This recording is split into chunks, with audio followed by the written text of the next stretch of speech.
I spent 4 very happy years as well in Afghanistan. I had the great privilege of helping to set up the National Security Council of Afghanistan under Dr. Zalmay Rasool, and then spent 3 years in Helmand, which was a huge privilege working with some fantastic people.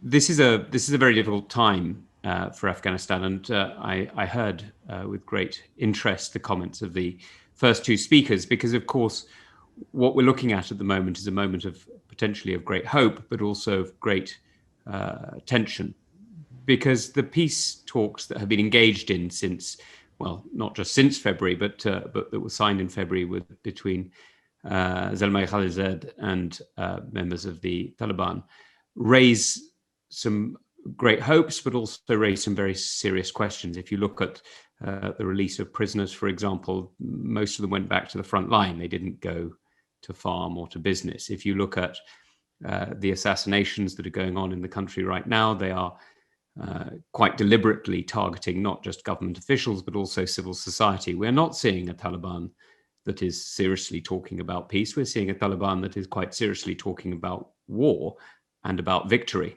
And when we hear Mullah Mutawakkil speak today, we don't hear the same person, I'm afraid, who met you all those years ago. This raises some important questions for the United Kingdom, because the reality is we're not going to return as a military power. And I think that is not only right for Britain, but actually right for Afghanistan as well.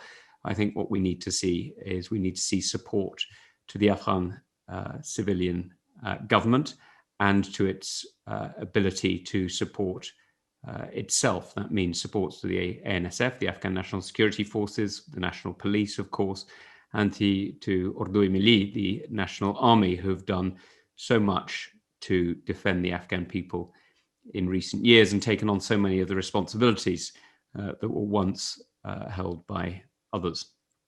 Now, I think this is an important moment for us to make clear our political support for Afghanistan and to make sure that we continue to enable the lawful government of Rais Ghani to continue to exercise power, not just in the cities and on the roads, which is currently where his control leads, but actually to exercise the ability to influence those in rural areas who sadly so often fall sway to the Taliban. So I was very interested to hear Farid speaking about the economic opportunities that he has been speaking about in Logar and of course in many other places. Because if we are going to have a success in Afghanistan, if we're going to see the country become what it should be, which is the heart of a powerful Central Asian cultural and economic growth zone, then I hope very much that we'll see the government in Kabul strengthen. Now that means standing with President Ghani and not abandoning the government now.